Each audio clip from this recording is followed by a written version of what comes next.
Welcome to Liminal Radio. I'm Hatter. And I'm Gray. Thank you for joining us on the Station Between Stations. And today we're going to be talking about Splatterpunk. If you don't know what that is, it's exactly what it sounds like. And to give a little bit more detail, we are talking about the most extreme of extreme horror. Generally, we're going to be talking about books, so mostly this is a book genre, although there probably are some films that could be classified as splatterpunk, but mostly we're really going to be focusing in on this as a literary genre, so we're going to be talking about splatterpunk books. Yeah, you could also say that there are video games that are considered splatterpunk. Like, I got into a discussion about Manhunt. You remember that game? Oh, yeah, absolutely. That's definitely splatterpunk. But to give like a basic definition, it's comprised of two things. You have splatter, you have punk. There's going to be extreme violence. There's not going to turn away from showing that extreme violence and a lot of other stuff too that we have to be careful about here on YouTube. But essentially, it was kind of an answer to the way horror was becoming tamer and tamer and the way the camera might maybe look away. They're like, no, this is happening. You're going to see it. And that part gives you the punk, the rebelling against the norms. Which is absolutely right. And one of my pet peeves is people misusing the word punk, whether it be splatterpunk or it be steampunk or diesel punk or anything of the punk. Solar punk is one of the worst culprits of this, where people forget what punk means and they do not understand that in order for something to be punk, it has to rebel against systems of authority. And don't get me wrong, splatterpunk fits that perfectly. Now, I will say that I think when discussing splatterpunk, especially as a literary genre. Now, I will admit I'm fairly new to the genre. I will say, however, that there is a difference between extreme horror and splatterpunk. There is a line. Because, of course, one of the books that we are reading for a very new, cool project that we have going on for our Patreon, which is our Splatterpunk Book Club. So, of course, everyone make sure you check out our Patreon. That's going to be one of the new things that are available on that because, of course, we can't discuss splatterpunk books in detail here on YouTube or TikTok or anywhere else like that. So you're going to have to join the Patreon because that's the only place they'll let us talk about it. And one of the books we're going to be reading is Playground by Aaron Beauregard.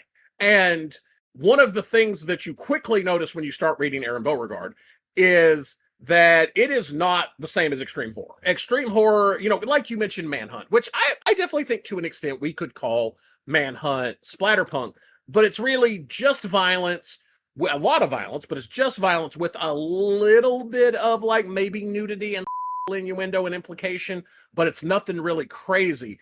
And then you read an Aaron Beauregard book, and I mean, we're talking about things I can't even say on YouTube, but in an Aaron Beauregard book, it is crazily extreme, extreme violence of every kind. And specifically, and this is going to lead into something I want to talk about, one of my theories about one of the things that kind of makes splatterpunk really, its own thing is that it also tends to have an extreme gross out factor. Like usually lots of use of bodily fluids, bad smells, bad hygiene, things like that to really, really gross you out in a really deep way. And I want to see Hatter's thoughts on this, which is I think there is a three-legged stool to true dedicated splatterpunk, which is extreme violence, extreme reality. I'm going to have Hatter bleep out every time I say that word for YouTube. And there's going to be a lot of bleeping in this. I'll try to say it less just so he doesn't have as much work to do. And then extreme grossness. I don't know of a perfect word for that. What do you think, Hatter? What do you think of that three-legged kind of three criteria to be full on splatter? Yeah, I think that makes sense. I think it can be splatter without one. I think that it's kind of complicated because I do think that we can have splatterpunk if it's just the violence and just the grossness, or if it's just the violence and just the sex content. But I think with all three, that's where your meat and potatoes really comes from. I think it's also important to remember that there's a difference between splatterpunk and, for example, torture, where there's actually a story, there's actually character development, there's actually something happening. Versus, for example, when you read some of those creepypasta stories where they do either a lost episode or just a creepypasta about a show, it's just a phantasmagoria of violence. That's not splatterpunk, and I think that's where a lot of people get led astray. Well, and one thing I will say that is one of the things I really like about splatterpunk is that I have never, at least any of the splatterpunk I have been exposed to so far, I have never felt like it was aggrandizing any of the horrible stuff. I never felt like it was fetishizing it. You're not supposed to enjoy this. You are not supposed to like this. This is not designed to titillate anyone. You are supposed to be repulsed by this. This is supposed to be gross, scary, horrifying, disgusting. And I feel that that's what, if I'm going to have horror tackle really like horrific things, I don't want it to be done in a way that you're quote unquote supposed to enjoy. It's supposed to turn your stomach a little bit. Yeah, I think that may be the general purpose of the gross out leg of the stool. It's just the idea of, we're trying to tell you that this is disgusting. It's something you should already know, but some people are a little out there. Oh, absolutely. And one thing that, by the way, if you happen to join our Patreon, then you will also see us reviewing the video Nasties, which the first one that we have done is Last House on the Left. And one of my complaints about this movie is that there is a couple of places where there is some things being sexualized that I don't think should have been sexualized.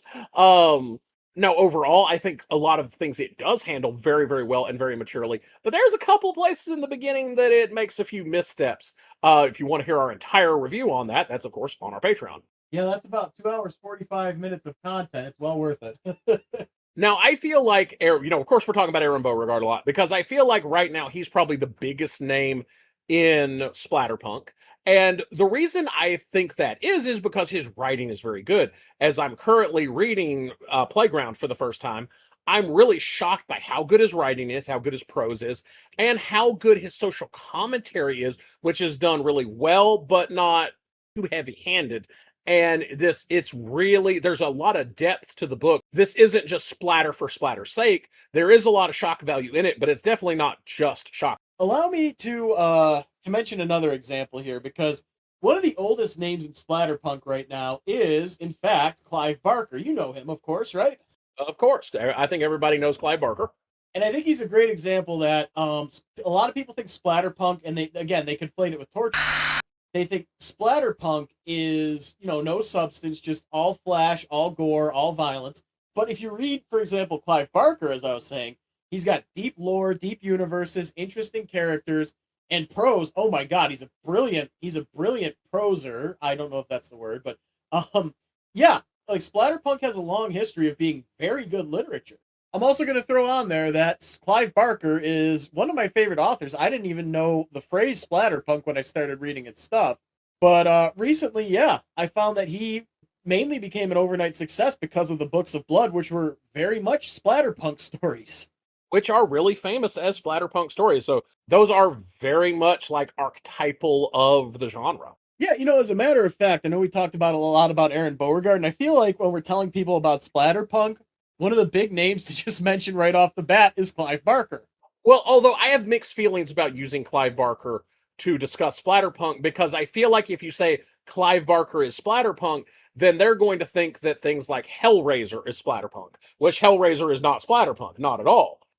Versus things like Books of Blood is. So there is a little bit of that. I love using him as an example, but at the same time, you have to say, but not the stuff you've seen. Yeah, I will say, yeah, the Hellraiser, the movies are not quite at the Splatterpunk place. The book, however, The Hellbound Heart, was absolutely Splatterpunk. Which, that is so important to remember, that Clive Barker's writing is very different than his movies. They definitely, of course, are, they have things in common, but there's a big difference. I think a lot of the reason his movies don't quite fit into that genre is just the fact that they're movies, and he has to get an R rating instead of, an X rating or an unrated, so I think that's what cuts a lot of it back. But yeah, if you read his books, I think I was maybe 15 years old when I read the Books of Blood. It changed my life forever. I would not say in a good way either, but I love the books. Now, I do have to say that one of the things I find really interesting is whenever I was kind of just, looking up some stuff on Splatterpunk, just kind of refamiliarizing myself with the genre, looking to see if there were any recommendations of what I should read. In one thing where it was discussing recommendations, someone had the giant fuzzy cojones to literally say, oh, this was a short-lived genre. It's not really a thing anymore. And I'm like, this is someone who obviously is very social media illiterate, because again, not to go just back to the same author just because he is kind of the big one right now, but are they not familiar with Aaron Beauregard? Because there is no argument that his stuff is not Splatterpunk. and he's huge right now. Like, I mean, probably bigger than he's ever been. So I just, when someone calling splatterpunk a dead genre, basically, I'm like, really that's definitely kind of, I'm not in touch with current media energy. And to say short-lived, I mean, it was probably a thing even before Clive Barker, but he started writing in that genre in 1985. So that's what, over 40 years, even if he was the first. I don't know that I could say who the first would be, but it's definitely, yeah, I just can't see short-lived anywhere in that. Why don't we do this? Who was the first Splatterpunk author? Jack Ketchum, Clive Barker, and John Schroe, I think that said. Those would be the Now, ones that were the earliest. now I do know that Jack Ketchum is one of the voices you hear a ton talked about with Splatterpunk, with things like Off Season. He's got a bunch of ones. Now there's another one that is extreme horror for sure. I want to say it's definitely Splatterpunk. Is by a guy named Matthew Stocco, and it's called Cows. And I have heard that in its way, it is more disturbing than some of the Aaron Beauregard stuff, but I haven't read that one yet, so I can't really say how bad that is. So if we have any Splatterpunk fans in the audience, let us know in the comments or by email what you think like the most disturbing Splatterpunk you've read is, who your favorite Splatterpunk author is, and if you've read Cows, let me know how bad it is, because I've heard it's really bad. Yeah, like I could say that my earliest exposure to Splatterpunk was Clive Barker. I just didn't know it at the time. But like getting into the genre recently, I've looked into a few books. As we mentioned, I've read Playground. Gray is reading it now. We're going to do a video on it over on Patreon. But I definitely want to read more of Aaron Beauregard's stuff because from what I've read, it's all really solid storytelling and it's got a lot of substance to it. And personally, again, before I knew that Clive Barker was Splatterpunk, I thought what a lot of people think. I thought Splatterpunk was just shock and gore, and there's a lot more to it than that. It's just, it's horror stories, but it's not flinching. Like they don't take you away from the horrible things that are happening. Now, Hatter, I have a question for you, because Yep. I know that you're a big fan of Elias Withrow. Oh yeah. Now, would you consider, because whenever I was doing a little bit of research, I noticed people mentioning Black Farm by Elias Withrow as Splatterpunk. Have you read Black Farm? Yes, I have. Would you consider that Splatterpunk? Because I was a little up in the air. Now, I haven't read it, but I am a little familiar with it. And to me, at least what I was hearing didn't seem quite to the level of Splatterpunk. So as someone who's read it, I'm curious what your opinion is. I think oftentimes Splatterpunk bleeds into other genres. Like if reading Playground, that's also a murder story. Reading Clive Barker, that's also a demon story. That's a supernatural horror. And I feel like, yeah, Elias Withrow, in a very similar way, is a Splatterpunk author, because I don't want to give away too much on the Black Farm, because everybody should really read it, but the prequel story that he wrote that was kind of like the lead into that universe, Feed the Pig. You could find that on YouTube. That was basically just a creepypasta story. Yeah, one of the first things you see is a guy tied to a chair, and you see somebody's head get splattered. You see somebody who has no arms or legs crawl up to him and start eating his toes. The gore is there. The gross out is there because, well, we can't say what happened somebody watched the toe thing happen and we'll say they enjoyed it a little too much. And then we have the substance. We have the reason the Black Farm exists. It's not just a place where people just suffer for eternity. There's a whole story about God and the devil not knowing what to do with, we're going to have to bleep this. We're going to have more bleeps in this episode than any other episode. But they didn't know what to do with suicides because they both felt, it's not right that they should be punished for eternity. They're people who suffered their whole lives. But at the same time, technically they committed murder. So they gave them the Black Farm. And the idea is nobody was, monitoring the Black Farm. So everybody just kind of went nuts and it turned into a gore fest. So the substance is there. It's a commentary on human nature. It's a commentary on, there's a supernatural story there. And I think that encompasses what Splatterpunk is really well. Because again, I've said it a few times now, people think it's just splatter, but it's not.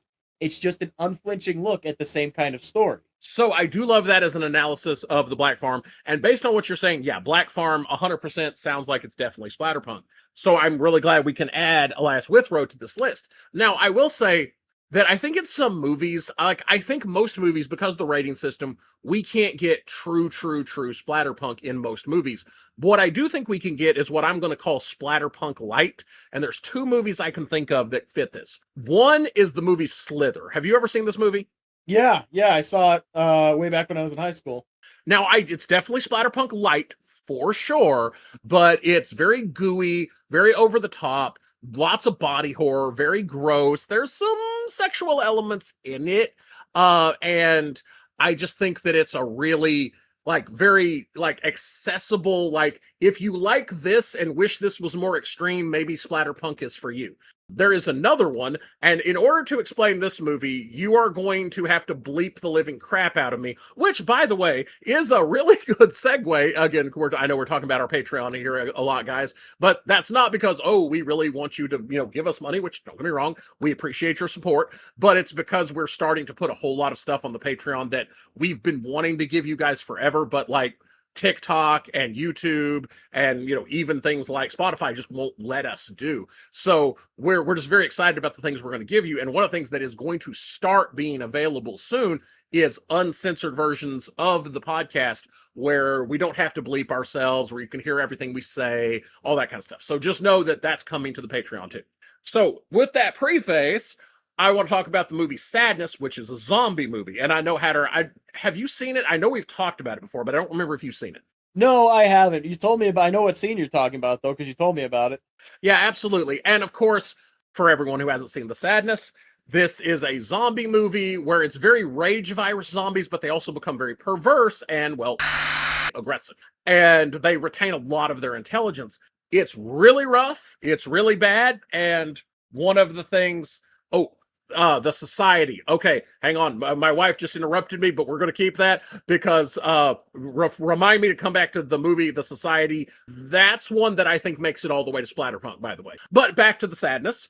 Essentially, there's a lot of sexual violence around the zombies, and one of the scenes is where a woman who has lost her eye, there is an act that is performed, and just trust me, it's that bad. It's horrible. Now, it's off screen, to be fair. That's why I say that in movies we have a hard time getting all the way to Splatterpunk because they can't show certain things. But as I was watching the movie, people kept saying, oh my God, it's so bad. And I kept watching it going, no, it's not that bad.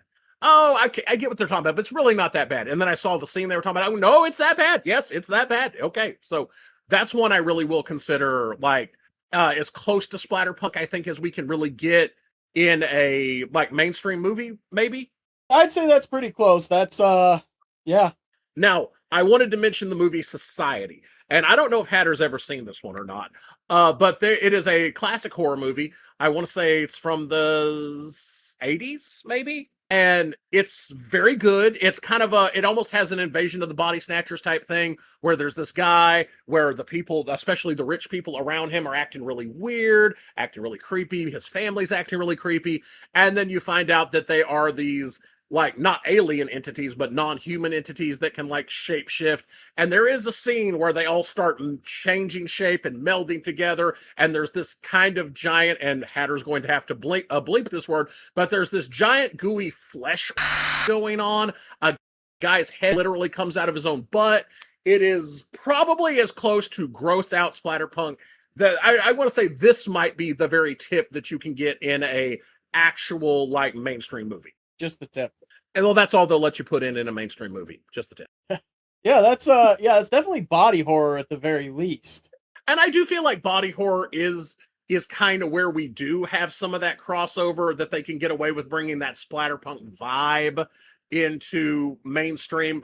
I definitely think it's really hard to have a Splatterpunk movie in mainstream just because of the American rating system. Well, I say system just because of the ratings. Oh yeah. The rating system is, well, we talked about that in the censorship episode, and I think we kind of talked that to death. Absolutely. I think that video games are often overlooked in terms of Splatterpunk, because have you played Dead Space? I haven't actually played it. I've watched a lot of gameplay on Dead Space. Now, I personally would argue that Dead Space is Splatterpunk. First of all, there is so much unbelievable gore. So much. Second of all, there's definitely that kind of edge to a lot of the deaths. Can't explain much about that there. Maybe we'll talk about it on Patreon. And yeah, it's very in-depth, very hyper-focused on the violence. And it's just a great game. Let's be honest. It's a great game. Oh, absolutely. And there are so many games that are like that where they do push that envelope. Now, I do feel like video games kind of suffer the same thing of there is a certain amount of rating restriction that's done. that they not necessarily let them go full bore, but there are games that try. Like one of the first things that I immediately, and this is an older game, so we're not even talking about modern games, is Duke Nukem 3D. Do you remember this game, Hatter? I played it back in like 2004 or so. I don't remember it super well. And now I'm not talking about Duke Nukem Forever that came out in the 2000s. I'm talking about the OG, the original. Like I want to say it's from the 90s. Oh yeah, we don't talk about Duke Nukem Forever. And Duke Nukem 3D, I thought, especially at the time, for a 90s video game, was as close to Splatterpunk as they would let them get. There was tons of gore, at least, as much as they could get away with. There were definitely elements. There was pretty close to nudity. There wasn't exactly nudity, but there was as close as they could. There was a strip club. There were women who were encased in like cocoon things, and they were at least largely visible. There was just some really interesting, weird stuff going on. And I mean, there was even some gross stuff with bodily fluids in a few places. So I would say that Duke Nukem 3D was trying its best to be Splatterpunk in its limited genre. Yeah, and speaking of bodily fluids, there was a scene in Dead Space that I forgot to mention because we talked about those three legs for the stool. There's a monster in that game that'll rip off Isaac's helmet and throw up down his throat, and then you'll see Isaac just throwing up the throw up. And that's firmly gross out. No, okay. I actually didn't know that was in Dead Space, so I'm going to say that goes a long way to the credibility of Dead Space as a Splatterpunk game. Now, I will say this: when you mentioned Duke Nukem, of course, I thought of Doom, one of the greatest games of all time. I'm going to say it's probably not Splatterpunk because you do have the gore, you have the fast, high-speed violence, you have quite a lot there, but the gross out and part of it aren't really there. Well, and I want that to be part of this discussion is that you don't have to be Splatterpunk to be extreme horror. You can be good, you can be extreme horror. You don't have to be Splatterpunk. Splatterpunk's its own thing. Not everything good is Splatterpunk. Not all Splatterpunk is good. I feel like sometimes when we have these discussions, some people get kind of up in their feelings when you say their favorite thing doesn't count as a genre. I'm like, yeah, but your thing doesn't have to be part of the genre to be good. Doom is amazing, but it's not Splatterpunk, and it doesn't need to be. Yeah, I can't imagine anybody from any walk of life who likes video games not liking Doom. It's just great.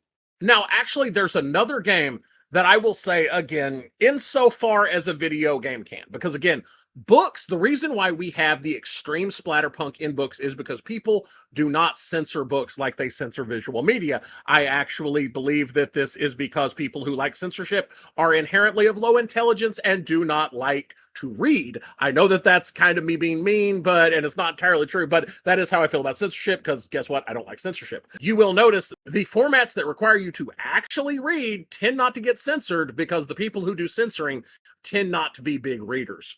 So anyway, getting off the censorship topic, but we're doing Splatterpunk, so censorship has to be part of this discussion, at least a little bit. So I will say that a game that insofar as a game can be Splatterpunk was definitely doing a good job was Dante's Inferno. Did you ever play that one? Actually, I just picked it back up recently, and yeah, absolutely, 150%. By the definition we have set here, that is a Splatterpunk game. 100%. And it does everything it can, including because, of course, there are demons based on the 7 deadly sins. And when you are fighting lust, they literally have her. Hatter is going to have to bleep out everything I just said, basically. But yes, oh my God, it is definitely fitting, as far as I can tell, all the qualifications. Yeah, that's the first thing I always think of is the Cleopatra fight, because when I saw that, when I first played the game, like in 2009 or 10, I saw that, I was like, can you do that? There's also a scene in the Lust Circle where you're attacked by succubi, and they extend powerful weapons from we can't even say this and bleep it on you, from areas. Yeah. So I gotta say that's an actually pretty good example of within their restrictions being pretty Splatterpunk. And I'll say this too. Well, I mean, when it comes to restrictions, I feel like Dante's Inferno didn't have a lot of them from the stuff they showed. But the thing is, Dante's Inferno shows us, because it is a God of War clone, don't get me wrong. It is high-speed action. It is a lot of just fast-moving, chopping things up. But the aesthetic of it is absolutely artistic brilliance. It's dark, it's gory, it's, disturbing in a lot of ways. But it's crafted in such a way and with such care that what you're looking at is just a piece of visual art with a video game attached to it. So it really, again, I want to make clear, Splatterpunk isn't just gore for shot's sake. There is art to it and should be art to it. And I'll go even one step further. I agree so much, but I'll go one step further. And not only is it beautiful visually, it is a great example of good writing because Dante's Inferno is a love letter to Dante's Inferno. It is actually talking. Now, of course, it's not a one-for-one retelling, and it's not meant to be. But it really, you learn a lot about the actual like literature that it's based on, and it does a really good job of like being really true to the spirit of the source material, while of course being very big on the action and the video game elements. But it really does pay some legit respect to the source material and is very well written.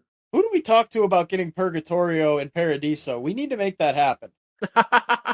I'm down. We just need to get a video game developer on our side. If there's anybody out there who's into developing video games, send us a message. But yeah, no.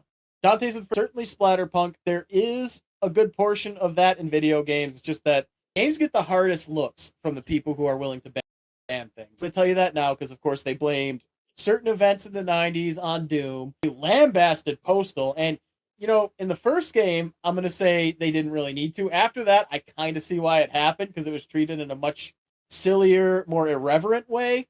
And Mortal Kombat, don't get me, you know what?